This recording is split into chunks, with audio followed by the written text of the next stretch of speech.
अगर आपको कभी लाइफ में ऐसा हुआ है कि आप बैठ के उठे हों और आपकी आंखों के आगे अंधेरा आ गया हो तो ये वीडियो आपके लिए है। तो आज की इस वीडियो में हम डिटेल से बात करेंगे कि ये ऑर्थोस्टैटिक हाइपोटेंशन क्या होता है। इस ऑर्थोस्टैटिक हाइपोटेंशन में क्या हो रहा होता है कि अगर कोई भी इंसान बैठ के वो फ़ौरन से उठेगा तो उसकी आंखों के आगे अंधेरा आ जाता है। तो आज की इस वीडियो में हम डिटेल से जानेंगे कि ये ऑर्थोस्टैटिक हाइपोटेंशन क्या है, ऑर्थोस्टैटिक हाइपोटेंशन क्यों होता है, इसकी वजूहात क्या हैं और अलामात के बारे में बात करेंगे और एंड में हम इसकी ट्रीटमेंट डिस्कस करेंगे। तो welcome back to my YouTube channel health awareness by doctor Babar Rahman. तो पहले तो स्टार्ट करते हैं कि ये ऑर्थोस्टैटिक हाइपोटेंशन है क्या। अब इस ऑर्थोस्टैटिक हाइपोटेंशन में क्या होता है कि अगर कोई भी बंदा सीधा लेटा हुआ हो या तो बैठा हुआ हो, अगर वो बैठने के बाद फ़ौरन से वो खड़ा होगा तो खड़ा होने की सूरत में क्या होगा कि उसका जो सिस्टोलिक ब्लड प्रेशर है वो 20 mmHg और जो डायस्टोलिक ब्लड प्रेशर है वो 10 mmHg ड्रॉप करेगा। तो जैसे ही वो ब्लड ड्रॉप करेगा तो उस इंसान के ब्रेन में जो परफ्यूजन है, जो ब्लड सप्लाई जानी थी वो नहीं जाएगी। ये थोड़े टाइम के लिए ब्रेन की ब्लड सप्लाई रुकती है, जिसकी वजह से वो उस बंदे की आंखों के आगे अंधेरा आ जाता है।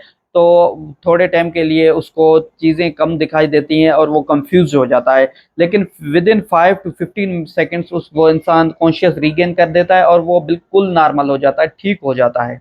अब बात करते हैं वजूहात के बारे में कि इस ऑर्थोस्टैटिक हाइपोटेंशन की वजूहात क्या हैं। तो आज की इस वीडियो में मैं आप लोगों को 10 ऐसी वजूहात बताऊंगा जिसकी वजह से ये ऑर्थोस्टैटिक हाइपोटेंशन होता है। जो सबसे पहले वजूहात हैं वो तो हैं दिल की वजह से जो ऑर्थोस्टैटिक हाइपोटेंशन होता है, यानी कि दिल की ऐसी बीमारियां जिसकी वजह से ये ऑर्थोस्टैटिक हाइपोटेंशन होता है। तो कौन सी हैं वो दिल की बीमारियां?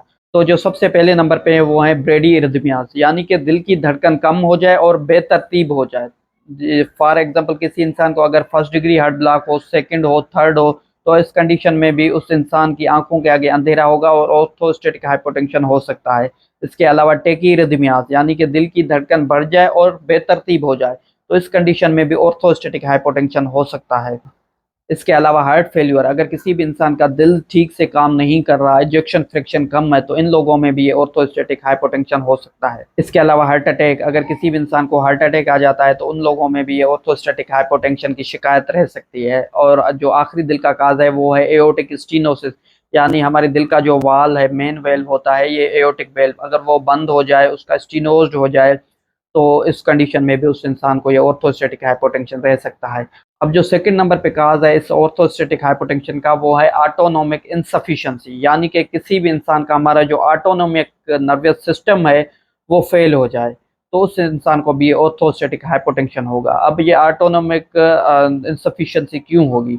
एक तो किसी इंसान को अगर न्यूरोपैथी डेवलप हो जाए, डायबिटीज़ की वजह से, विटामिन बी 12 डिफिशियंसी की वजह से, किसी भी वजह से अगर किसी इंसान को न्यूरोपैथी होगी तो उस इंसान में ये ऑटोनोमिक इनसफिशिएंसी हो सकती है। और तीसरे नंबर पे डायबिटीज़, अगर किसी भी इंसान को प्रोलॉन्ग डायबिटीज़ है और वो अनकंट्रोल है तो इन लोगों में भी ये ऑर्थोस्टैटिक हाइपोटेंशन हो सकता है। और चौथे नंबर पे है क्रोनिक रीनल फेल्यूर, अगर किसी भी इंसान का कि रीनल फेल्यूर हो जाए, उसके गुर्दे ठीक से काम ना करें, तो उन लोगों में भी ये ऑर्थोस्टैटिक हाइपोटेंशन की शिकायत रहेगी। और पांचवें नंबर पे काज है डिहाइड्रेशन, अगर कोई भी इंसान पानी का ज़्यादा इस्तेमाल नहीं कर रहा है या तो वो बाहर कहीं ऐसे एनवायरनमेंट में काम कर रहा है जहाँ पे उसको बहुत ज़्यादा स्वेटिंग आ रही है, पसीने आ रहे हैं, तो उसका फ्लूइड है जो वो बॉडी से लॉस होगा, तो इस कंडीशन में भी उस इंसान को ऑर्थोस्टैटिक हाइपोटेंशन हो सकता है।